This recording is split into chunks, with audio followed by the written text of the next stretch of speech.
Is your country, I'm talking to you. I'm talking to you right now. Does your country treat you badly because of your drinking?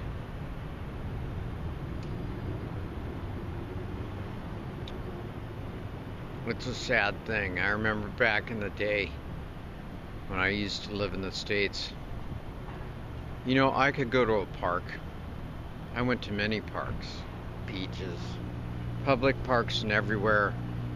And I remember being a kid, we brought the cooler and it was just full of booze.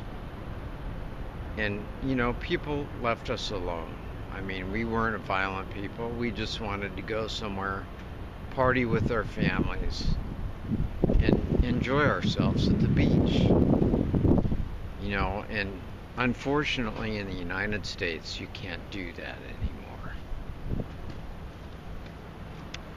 You can't drive drunk, which is understandable. I mean, I fully understand that one. I don't think people should be operating heavy equipment. As you can see right here.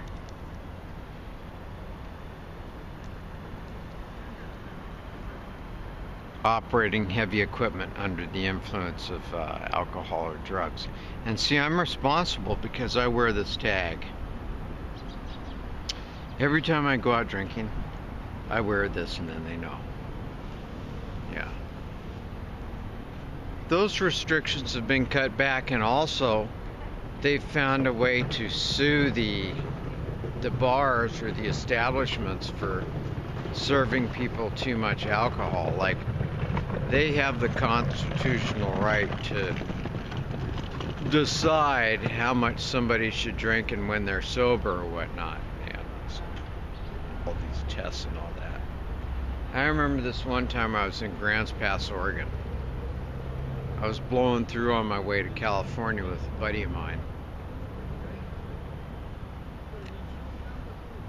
And the freaking cops pulled us over. And the cop had me do the walk test. And I walked fine. And, you know, I passed all the tests, the touching of your nose, you know, with your eyes closed, walking a straight line and all that. I passed all that. But the cop said, you know, your buddy here is, he's been slugging whiskey straight out of the bottle, which is what we did. But, he's been doing it in the front window while we're driving through downtown where everybody and God can see it, you know. And the cop told me that's why he got pulled over, you know. Otherwise, we would have left you alone because we tailed you for about 5 miles and, you know, your driving habits were okay. And the jail was so full in Grants Pass that they basically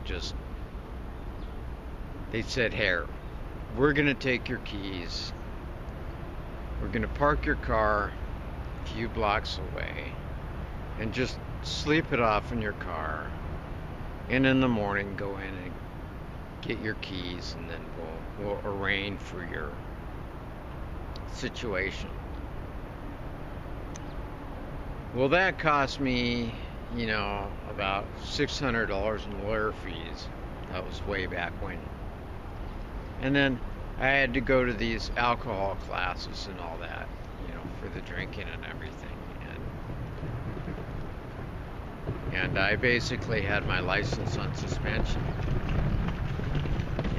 You know, I had my license, but I had to meet certain criteria going to those classes and all that. But Japan is good for this. So if you are an alcoholic that wants to drink yourself to death, like me, this is a good place to live if you can wing it, if you can function, and you can do it. You can survive and be a practicing alcoholic.